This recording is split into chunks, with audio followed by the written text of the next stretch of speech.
Hi, I'm Malcolm Turnbull. I'm the Minister for Communications, and I'm here with Nick Glenning, who is a senior partner with the Boston Consulting Group. Last year, BCG did an expert report on Australia Post and the challenges it faces as letter volumes decline. Australia Post has just announced its half-year results today, and the letter result is not a pretty one. It's down 57% to a loss of $151 million for the half year. And while Australia Post as a whole has still made a profit because the letters loss, the growing letters loss, is being subsidised or covered by the profit in parcels and retail, that's not going to last for much longer. And without change, the company is heading to an overall loss.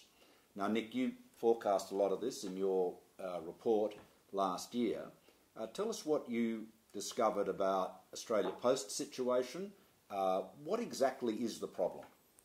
Okay, so the fundamental problem is, like many businesses, digital disruption is occurring, and we have half of Australia Post that benefits in the parcels business and the larger letter business, which obviously suffers as the volume of mail declines. And all around the world, we've seen the volume of mail declining. The rate at which varies a bit country by country, but essentially people are following a similar curve.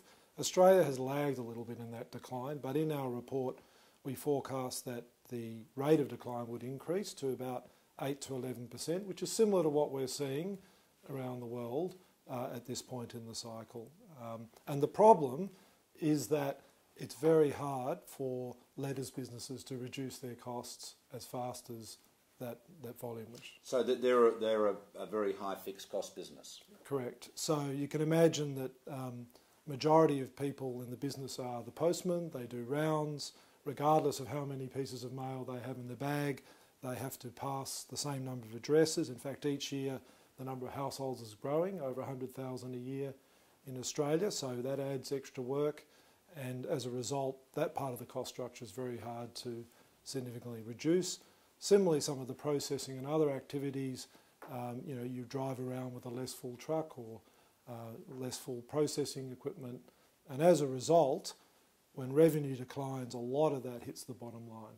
So for every dollar of letter revenue lost, what's the impact of that roughly on the bottom line? Roughly about 80 to 90 cents, depending. Wow. Yeah. So for every dollar we don't spend on sending letters, that's 80 to 90 cents additional loss for Australia Post. Correct. So in practical terms, that's $100 to $200 million a year you have to find each year with Australia Post